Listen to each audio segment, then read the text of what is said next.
Qué gusto que siga con nosotros en Acción 10 en la mañana y estamos en nuestro segmento Consulta con el especialista y hoy vamos a hablar de descompensación en pacientes diabéticos.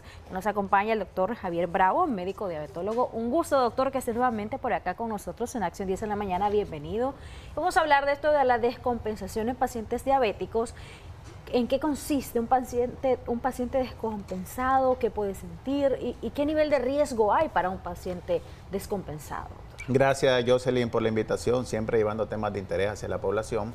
Hablando de diabetes, es un tema muy importante, puesto que muchos pacientes hoy en día ha aumentado la cantidad de diabéticos a nivel mundial. Se espera que para el 2040 sean ya 51%, más o menos, la mitad de lo que soy hoy en día. Entonces es importante tomar en cuenta a todas aquellas personas que tienen factores de riesgo, que no se han hecho su examen de laboratorio, sería bueno que acudan, ¿verdad?, a hacerse los exámenes, identificar lo que vamos a hablar el día de hoy, que serían síntomas de descompensación.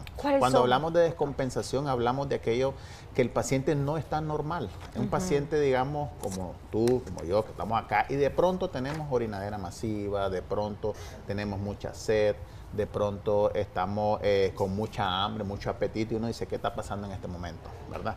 Ahora, si ese paciente tiene antecedentes y no se ha hecho la prueba, hay posibilidad de que el paciente tenga en ese momento la diabetes. Pero cuando hablamos de un paciente diabético, hablamos de aquel paciente que dice, doctor, yo me siento descontrolado, me siento descompensado, porque el día de ayer pasé orinando más de 10 veces por la noche. A pesar que me estoy poniendo en mi tratamiento, aún sigo en orinadera. Entonces, ese es un síntoma de descompensación, la orinadera masiva que tiene el paciente nocturno. Lo segundo, en este tipo de pacientes puede ser que tenga la visión nublosa, ¿verdad? O sea, que no logre ver y puede sospechar de que tiene un problema oftalmológico y no es más que una descompensación de la diabetes. Lo tercero, que el paciente no pueda dormir, se sienta bastante nervioso. Lo cuarto, en este tipo de pacientes puede ser que tengan mucha hambre en ese momento, siente que no engordan y lo siguiente es la pérdida de peso, porque el paciente viene y te dice, doctor, estoy en tratamiento, pero he perdido 10, 12, 15 libras en un lapso de un mes. Entonces, este paciente probablemente esté cursando por una descompensación diabética. Doctor, cuando hay descompensación, ¿es hipoglicemia o hiperglicemia? Muy buena pregunta. La descompensación está en dos fases, que es la hiperglicemia, que es que se eleva el nivel de glucosa por arriba de 200 en un paciente diabético, y la hipoglicemia se da en escala, pero debe ser menor de 70, es decir, 70, digamos, hipoglicemia grado 1, 60 grado 2, 50 grado 3. O sea que tenemos bajos los niveles de azúcar en sangre. Exactamente, los tenemos muy bajos. Entonces, es importante tomar en cuenta que los pacientes de la tercera edad, con un nivel de hipoglicemia de 60, este paciente puede sufrir un estado de coma. Entonces, hay que tomar en cuenta el tratamiento que tenga el paciente y hacerle un monitoreo para ver cómo están sus niveles de glucosa. O sea que los dos extremos pueden costarle la vida al paciente. Exactamente. En mi experiencia podría decir que la hipoglicemia te puede costar más la vida que la hiperglicemia, exactamente. Porque un paciente que tiene 50 de glucosa es un paciente que no alza la voz a pedir ayuda. Un paciente que quiere hacer el esfuerzo de pedir o de ayudar o quererse mover y se le complica. Mientras que un paciente que tiene su glicemia en 400, 500, ese paciente inmediatamente se siente caliente, se siente nervioso y ese paciente llama. A veces hay hasta vómito, doctor. Hasta vómito, exactamente. Entonces, son dos extremos de la vida que en el caso del diabético hay que tomarlo en cuenta, así como el extremo también de mayores de edad. ¿Ya? Entonces, en estos pacientes que ya tienen, digamos, 60, 70 años, hay que ponerla cuidado porque estos pacientes sí se pueden complicar. ¿Qué hacer para prevenir una descompensación? Lo primero que tiene que hacer el paciente es controlar su enfermedad. Fíjate, Jocelyn, que muchos pacientes tienen temor a tomarse la glucosa. Sí. Prefieren esperar al familiar que le tomen la glucosa para saber qué valor tiene. Entonces, lo ideal sería que él aprenda a tomarse la glucosa, a medírsela en todo momento. Sabemos que muchos pacientes se sienten aburridos de estarse hincando los dedos a cada momento, pero es lo ideal. Manejar su enfermedad es lo más importante que debe saber el paciente. No decir, es que el doctor me mandó tantas unidades, es que el doctor me mandó a ponerme a tomarme la glucosa. El mismo paciente debe investigar y el mismo paciente debe saber cómo debe manejar su enfermedad, no solo en la alimentación, sino en la glucosa, a la vez seguido y orientado por el médico que lo está viendo, de tal manera que pueda aplicarse la insulina en ese momento. ¿Cuál es la cifra normal que debe dar como resultado un paciente diabético compensado, no descompensado? ¿Qué es lo aceptable para saber que no tengo ni hiperglicemia ni hipoglicemia? Es correcto. Cuando un paciente diabético está compensado, siempre le digo a mis pacientes, tenemos que llevar la hemoglobina glicosilada a meta, a menos de 7, ¿verdad? Que equivale más o menos entre 160 a 200. ¿Cuánto es el valor que debe tener en ayuna? Debe tener menos de 120. Hay pacientes que les dicen, tiene 180, no, tranquilo, está normal, vos sos diabético, debes de tener ese rango. Al contrario, la meta debe estar entre 90 y 130 en ayuna. Y después de las comidas, menos de 200. ¿Cuál es el objetivo de que este paciente evitemos complicaciones crónicas?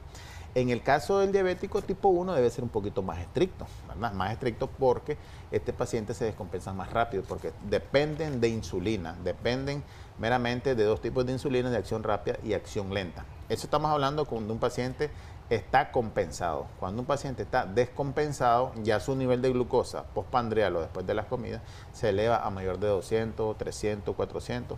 Y estos tipos de pacientes que te dicen, no siento ningún síntoma, no siento absolutamente nada, ni dolor de cabeza ni nada, yo ando bien.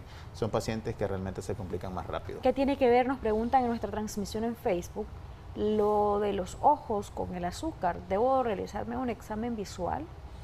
Sí, normalmente o por normativa podríamos decir de que todo paciente diabético debe hacerse un chequeo por lo menos una vez al año con el oftalmólogo, porque existe una complicación, así como hablamos de retinopatía, así como hablamos de nefropatía y de neuropatía, existe la retinopatía, que es un daño crónico gradual que se va dando a nivel de los nervios, en este caso el nervio óptico, y va dañando propiamente la retina. Entonces el paciente puede en ese momento llegar a quedar ciego, y no específicamente como hemos venido hablando de los mitos que te dicen, doctor, es que me pongo insulina y la insulina me deja ciego. Sí. No, al contrario, es los niveles altos de glucosa que va afectando el nervio. Correcto, o sea que un paciente descompensado o levemente descompensado puede tener este tipo de complicaciones, precisamente porque no está controlada su diabetes. ¿Qué hacer cuando estamos descompensados? Si hay hiperglicemia o hipoglicemia, de hecho usted hasta nos trajo una imagen referencial para abordar el tema, doctor. Exactamente. Nos lo explica. Exacto. Cuando tenemos hipoglicemia, normalmente les recomiendo la regla de los 15, tomarle la glucosa, dar un juguito de naranja, a los 15 minutos volver a chequear el azúcar, y si no ha subido, volver a dar otro cantidad de juguito de naranja en ese momento hasta que suba.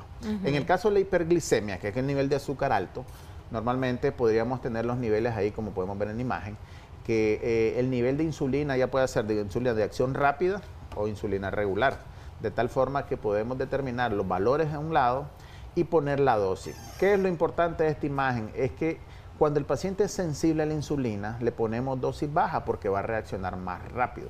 Cuando el paciente es resistente a la insulina, y en este bolsón metemos a aquellos pacientes que están utilizando insulina, aquel paciente que dice, yo me pongo 30 unidades de insulina y no me hace absolutamente nada, sino que ya ha utilizado insulina en largo periodo, entonces a este paciente le ponemos mayor dosis de insulina para bajar el nivel de azúcar, y a estas dosis les estamos hablando que son dosis extra al tratamiento que tiene. Es decir, este es un esquema sencillo que se les hace a todos los pacientes con el objetivo de que en casa puedan monitorear su nivel de glucosa y evitar una complicación o una descompensación. Ojo, también familiares pueden tener este esquema a la mano, siempre viéndolo con el diabetólogo de su familiar, que es el que padece la enfermedad, para poder controlar la diabetes. Muchos dicen, la diabetes al final te mata, pero la diabetes es cierto, es crónica, pero sí se puede controlar, doctor. Exactamente, la diabetes es una enfermedad como cualquier otra y que viene asociada a problemas cardíacos, problemas renales, entonces todo lo que es la parte metabólica se ve afectada y el paciente por esa razón es que se complica,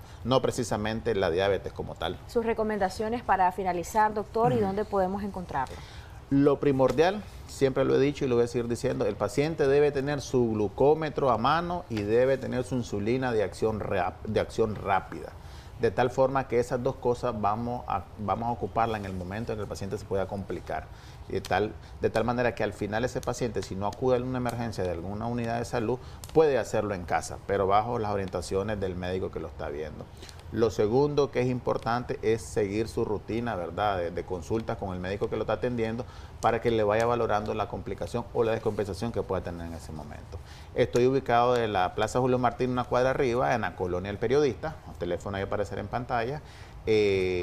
Ahorita que la calle no está funcionando bien, pues el acceso es por el lado de la Plaza Caracol hacia la aguja que queda ubicada en la misma colonia de Periodistas.